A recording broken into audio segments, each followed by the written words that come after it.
Hello students, तो आज आছিলে তোমালোকৰ সায়েন্সৰ পৰীক্ষা। তো ফাইনালি তোমালোকৰ মেইন এক্সামখিনি শেষ হৈছে, এতিয়া অকল ইলেক্টিভ বাকী আছে। তো যোনখিনি আমি ৰিয়েকশ্যন চিট দিছিলোঁ, ফৰ্মুলা চিট দিছিলোঁ, তাৰ পৰা ঢেৰ কুৱেশ্যন আহিছে, ইয়াত তোমালোকে চাব পাৰা। তো সেইখন যদি চাইছিলা তেনেহ'লে কিছুমান মাৰ্কছ তোমালোকে পাবাই। আৰু চোৱা, ডায়েগ্ৰামৰ কথা মই কৈছিলোঁ, ডায়েগ্ৰাম কি আহিলে তোমালোকৰ? হিউমেন হাৰ্টৰ ডায়েগ্ৰাম আহিলে, লংগিটিউডিনেল ছেকশ্যন অফ হিউমেন হাৰ্ট, আৰু লগতে ব্লাড ফ্ল'টো দেখাব দিছে। আৰু যোনটো ডায়েগ্ৰাম মই তোমালোকক দেখাইছিলোঁ সেইটো একজেক্ট সেইটোৱে দিছিলোঁ। তো দুদিন আগতে মই ভিডিঅ'টো দিছিলোঁ ডায়েগ্ৰামৰ কাৰণে, তো ইয়াত তোমালোকে চাব পাৰা, প্লে কৰি দিছোঁ। হিউমেন হাৰ্টৰ ডায়েগ্ৰামটো চব ইম্পৰ্টেণ্ট আছে, একজেক্ট হ'ব লাগিব যে তেনেকুৱা নহয়, কিন্তু অলপ চাই থৈ দিব আৰু যাতে আহিলে লিখিব পৰা, তাৰ ওপৰত কুৱেশ্যনো সুধিব পাৰে, ইমেজটো আহিব পাৰে। আৰু ঠিক তেনেকুৱা আহিছে, প্ৰথম দেখুওৱা ডায়েগ্ৰামটো আহি গৈছে। বহুতে মোক তেতিয়া কৈছিলে যে এইটো টান আছে, হ'লেও চাব লাগিছিলে কাৰণ এইটো ইম্পৰ্টেণ্ট আছিলে। তো কমেণ্টত জনাবা যে এক্সাম কেনেকুৱা হৈছে। তো এতিয়া আমি সলিউশ্যন চাই যাম।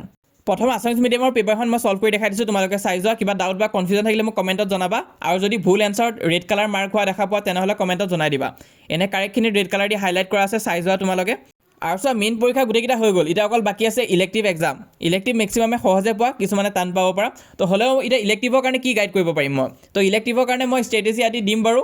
লগতে ইলেক্টিভ কিন্তু তোমালোকে নিজে পঢ়িব লাগিব, কাৰণ চোৱা, গোটেইখিনি ইলেক্টিভৰ কথাটো মোৰ ইমান এটা নলেজ নাই। যিকেইখন আছে সেইখিনি মই হেল্প কৰিব চেষ্টা কৰিম। বাকী তোমালোকে চাই যোৱা। তোমালোকৰ ইলেক্টিভ এক্সাম কি হয় কমেণ্টত জনাবা। অলৰেডি বহুতে কৈ আছে হিন্দী ইলেক্টিভৰ বহুত ৰিকুৱেষ্ট আহিছে, তাৰপিছত জিঅ'গ্ৰাফী ইলেক্টিভৰ বহুতো ৰিকুৱেষ্ট আহিছে, কম্পিউটাৰ ছায়েন্সৰো বহুত ৰিকুৱেষ্ট আহিছে। তো সেইখিনি কভাৰ কৰি দিব চেষ্টা কৰিম, বাকী থাকিও যাব পাৰে, হ'লেও তোমালোকে কমেণ্ট কৰি জনাবা। বাকী তোমালোকৰ ইলেক্টিভ এক্সামৰ কাৰণে অল দ্য বেষ্ট। তো ছায়েন্সৰখন তোমালোকে চাই যোৱা, মিলাই চোৱা এনচাৰখিনি। আৰু লগতে এতিয়া ছায়েন্সৰ কথা ভাবি নাথাকিবা, নেক্সট তোমালোকে ইলেক্টিভ এক্সামৰ কথা চিন্তা কৰা, সেইটো ভাল কৰিব চেষ্টা কৰা, আৰু তাৰপিছত তোমালোকৰ এক্সামে কমপ্লিট হৈ যাবগৈ।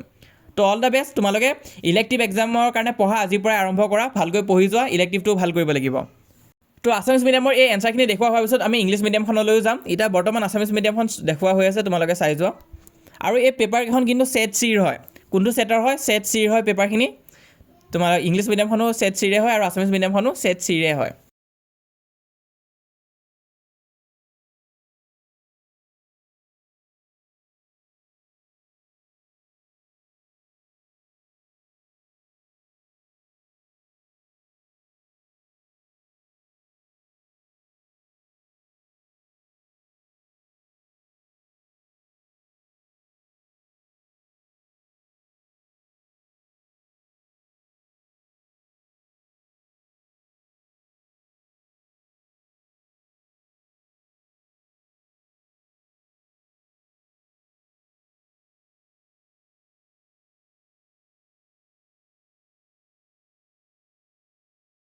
তো এতিয়া আহিছে ইংলিছ মিডিয়ামৰ পেপাৰখন, তোমালোকে চাই যোৱা।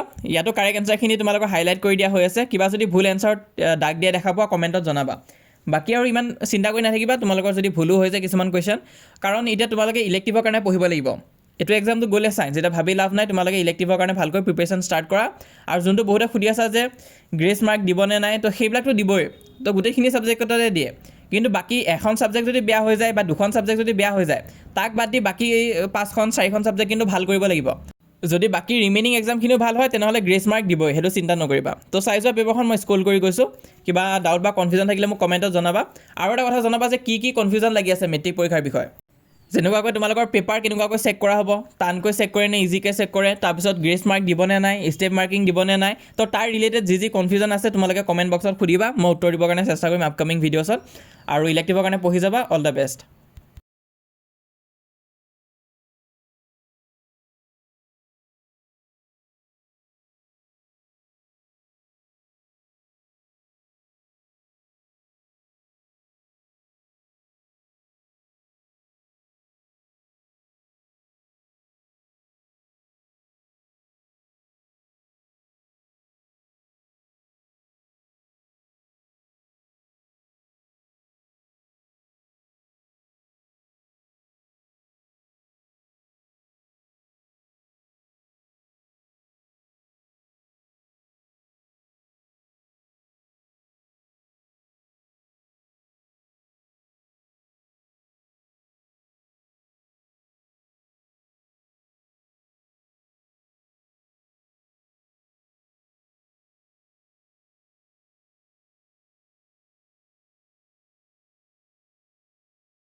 তো ইমান আছিলে ভিডিঅ'টো, তোমালোকে যিমান পাৰা লগৰবোৰৰ মাজত শ্বেয়াৰ কৰিবা, সিহঁতৰ যাতে এনচাৰখিনি গম পায়, আৰু লগতে হোৱাটছএপত জইন কৰিবা যিসকলে এতিয়ালৈ জইন কৰা নাই।